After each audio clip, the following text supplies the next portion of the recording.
JonTron.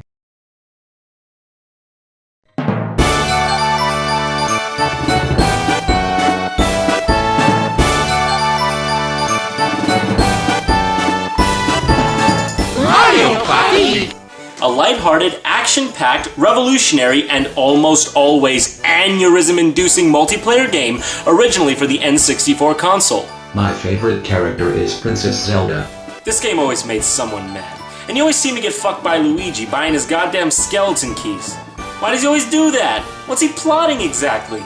This game is notable for having some of the worst AI ever in any game. I mean, sometimes they would just go to the item shop, open up the menu, and then close it again for no reason. My cartridge is apparently owned by Bennett Smith. I never bought this game, so some random friend I forgot about probably left it here a long time ago. You hear that, Bennett Smith? I've got your Mario Party hostage, and if you ever want to see it again, just email me and I'll send it on its way. I digress. Today's show's focus is on the top 10 best Mario Party minigames of all time, out of all the games in the entire series. Now, I'll be represented by our main man, Wario, here. Start us off, Jacques. I'm a bird. Cluck cluck. Number 10. Ready, go! Ah yes, Bobsled Run. How can any of us forget? This one was always best played with another actual person rather than a computer, because unlike some other more shoddily assembled games, this was one of the only minigames where you felt that working together would actually get you somewhere. It's pretty cool, because you and your teammate actually got to push the sled to the starting line too. Nothing beat a perfect 10-point smooth turn, but the absolute best part is you get to stare up the butthole of a frozen and hollowed out penguin for the whole game. Morbid? Yes. Fun? You betcha. Number 9. Hot Bob-omb. This game was tight. It was one of those battle mini-games. They were always my favorite. That Goomba would come down, rob you of your money against your will, and then gamble it against other players. They've sure got some pretty loose legal legislation over there in the Mushroom Kingdom. In this game, your objective was to catch the Bob-omb and throw it to your opponents before it blows up and eliminates the player holding it. It's quite similar to the balloon game in Yoshi's Island, just with 4 of your friends and a sack of cash on the line. The best part is, if you get the bomb while it's still got a young fuse, you can just hold it there until it gets big and pass it off to the adjacent sucker when it's ready. But you never know, it may just blow up on you while you cook it off. I'm gonna get you, Luigi, you rat bastard!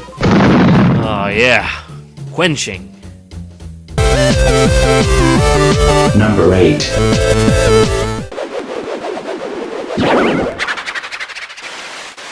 Of course, Hot Rope Jump. How could this not be on the list? This was one of those games that was so great, they took it from the first Mario Party, enhanced it a little bit, and added it in the second one as well. I always felt like being in the middle was better somehow, because in the outer reaches the fire swept closer to your feet. Nothing was more satisfying than seeing your friends fly from the scene, clenching their smoking behinds, with you left to finish the fight. Usually right next to Luigi clenching his fucking skeleton key for good luck, piece of shit. But chances are, the game didn't last that long anyways. Number 7.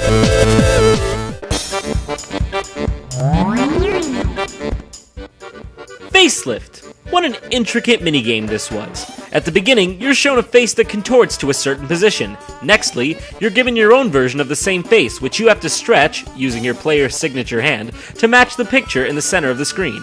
It really brought out the inner compulsiveness in me, because once you're done, there's ample time left for you to jiggle around with your creation until it's just right. Finish! I don't think I deserve that good of a score. Number 6. That's Boulder Ball.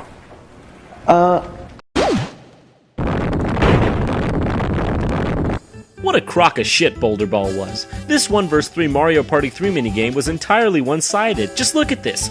Luigi, that reptile of a human being, just sits atop the hill with a forklift and pummels boulders down at the opposing 3 players, while their goal is to reach the top without getting squashed to death. Just ponder this situation. The other 3 don't even have a chance. It's such a narrow path. Entering a competition like this is like placing your bets on a dead horse. It turns out, though, that in the Mushroom Kingdom, a gory encounter with a boulder just sets you back a few feet. So that's cool. But oh, when you're in Luigi's position, let's just say the Schadenfreude side of you takes over. You sold everything. What do you have now?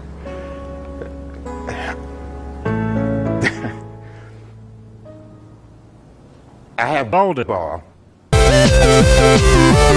Number 5.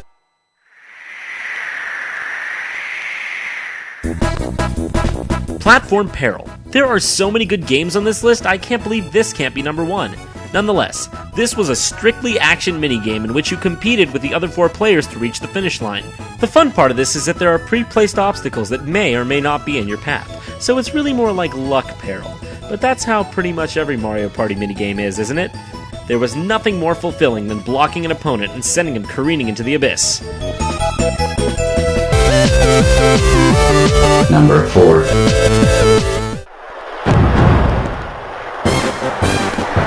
Bombs Away! Who didn't love Bombs Away, honestly? I don't like Bombs Away. Shut the fuck up, Jock! This is the goddamn last dinner party you ruined! Anyways, Bombs Away. Your objective was to keep atop this platform while cannons fire on you from the distance. You could jump on your opponent's head to screw them over, and if a bomb hits you directly, you're out of there. Otherwise, it just stuns you. What's creepy is that when you die in this game, a necrophilic blooper is right on cue to come drag you away to his hideout. God knows how he's so diligent. This was another one that was so good they kept it in both the first and second game. But oh, they didn't just leave it alone for Mario Party 2. Not at all. If more than one player survives to the last 5 seconds, Bowser's battleship brings out the big guns and fires this badass missile at your island. It's still not that hard to dodge, but this minigame is still one of the greats, and easily one of the most fun to play. Number 3.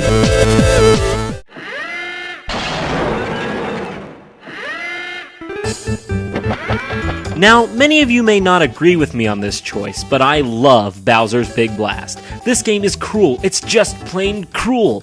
The objective is to depress a lever and hope that it doesn't make the Bowser head behind you explode. All it is luck. Luck and placement. If you're the first one to pick, you've got a 1 out of 5 chance of winning. But if you're the last one, you get to take a 50-50 that your brains are going to be splattered all over the wall. If he blows out his nose, you're good to go. But if his eyes start to tick, you're out of luck. I'm gonna get you, Luigi, you son of a bitch!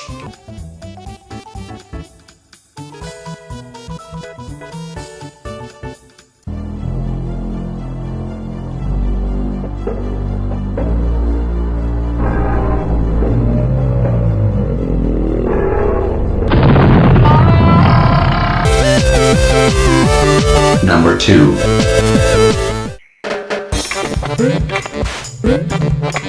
This one. There is nothing that can accurately express my love for this one, but I'll try my damned best to explain. I remember seeing this particular game on the commercial for Mario Party 2, and this one alone made me want to play the game. Shock, Drop, and Roll was the ultimate player-torturing minigame. If you were lucky and were the chosen player, you got to stand there all mad genius villain and pull a lever back and forth while your unfortunate foes tried to stay atop the cylinder to avoid electric shock. The control on this one was perfect, unlike a lot of the other floaty minigames Mario Party had to offer. The cool thing was that there was actually some skill involved in this one. You had to get inside the head of your opponent. You had to know them, read them, and preempt their every move. Only until their one perfect slip-up.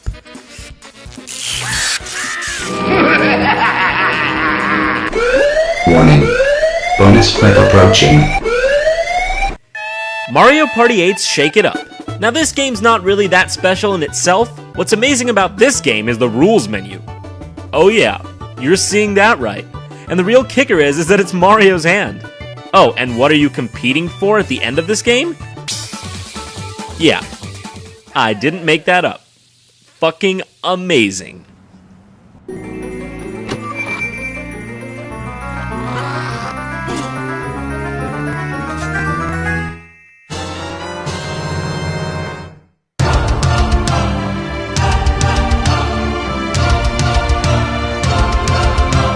Here it is, the all-time crowd favorite, Bumper Balls. This is a game so elegant in its simplicity and so nostalgic in every way that it couldn't be any number but number 1. We all remember this game. When the arrow landed on it, you got a small surge of adrenaline. You knew a competition was about to be had. There was some serious strategy in this game. Bumping straight on would cause a stalemate, but flanking them at a high velocity would cause your enemies to careen off the edge of the stage. Victory. Mario Party had some great games, but there was a certain urgency to this one that just couldn't be found in similar minigames. This one was so good that it was in both Mario Party 1 and 2, and in Mario Party 2 you even got 3 stages to choose from. Yeah, the developers were that devoted to this one. Fuck you, Luigi, you ice-cold whore! Well, there you have it. You beautiful, beautiful people. Except the trolls. Don't forget to subscribe.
One.